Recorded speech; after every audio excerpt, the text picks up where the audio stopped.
नमस्कार, आप देख रहे हैं इंस्टार न्यूज। नालागढ़ में भारत बंद का मिला जुला असर। बाजार में दुकानें अधिकतर खुली हैं और नालागढ़ रोपड़ मार्ग पर चौकीवाला के पास किसानों ने रोड जाम किया। किसानों के समर्थकों ने चौक के बीच टेंट लगाकर धरना दिया। किसानों के समर्थन में भारत बंद का असर नालागढ़ बद्दी में ना के बराबर दिखाई दिया। नालागढ़ के बाजार रोजाना की तरह खुले रहे और यातायात की व्यवस्था सुचारू रूप से चलती रही। सभी निजी और सरकारी बसें अपने रूट पर चली। वहीं इस पर कुछ लोगों ने अपनी प्रतिक्रिया देते हुए कहा कि किसान आंदोलन की आड़ में देश विरोधी देश को तोड़ने का काम कर रहे हैं।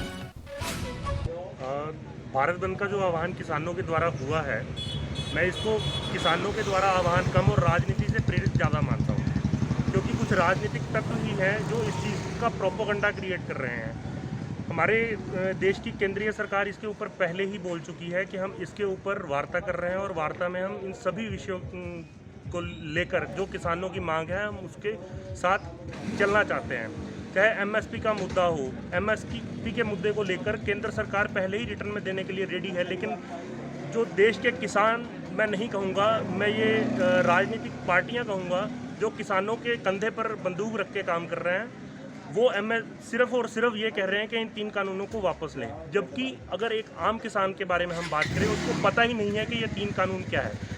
अगर इतनी ही उनको दिक्कत थी तो क्या आज से 70 साल से क्या किसानों की स्थिति बहुत अच्छी थी?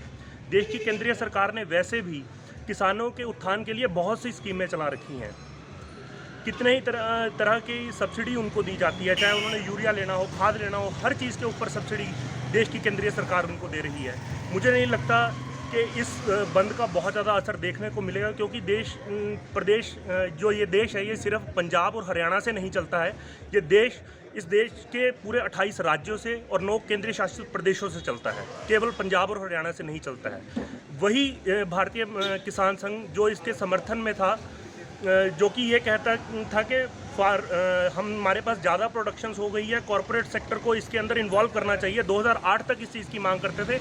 आज मैं उन्हीं से पूछना चाहता हूं कि वो इससे पीछे क्यों हट रहे हैं। वैसे भी कई किसान समुदायों ने इस बंद का पुरजोर विरोध भी किया है, क्योंकि अभी आखिरी मुद्दे पर कल को 9 तारीख को वार्ता होनी है, तो मैं नहीं समझता। लेकिन हाँ, राजनीतिक लोगों से जो ये प्रेरित ये आंदोलन दिख रहा है, उससे नालागढ़ के बाज़ार पे भी काफ़ी असर मुझे आज सुबह से देखने को मिल रहा है।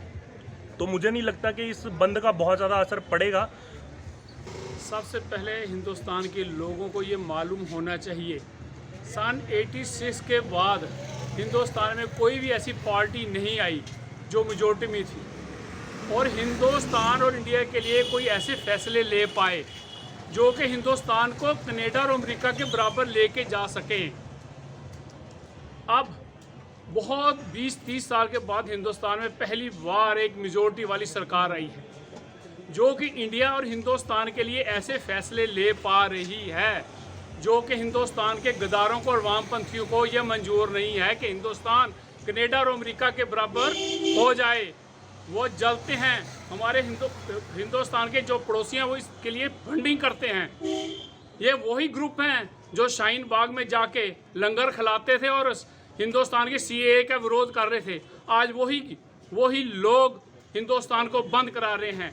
पंजाब के किसानों का आंदोलन उस दिन ख़त्म हो गया था जिस दिन कैप्टन अमरिंदर सिंह ने ये बोला था कि MSP से कम जो खरीदेगा उसको 3 साल की सज़ा। और किसानों की मेन डिमांड यही थी कि हमारा MSP से कम ना खरीदा जाए। MSP पे जब 3 साल की सज़ा कर दी कैप्टन अमरिंदर सिंह ने, तो पंजाब के किसानों का आंदोलन का क्या कारण है?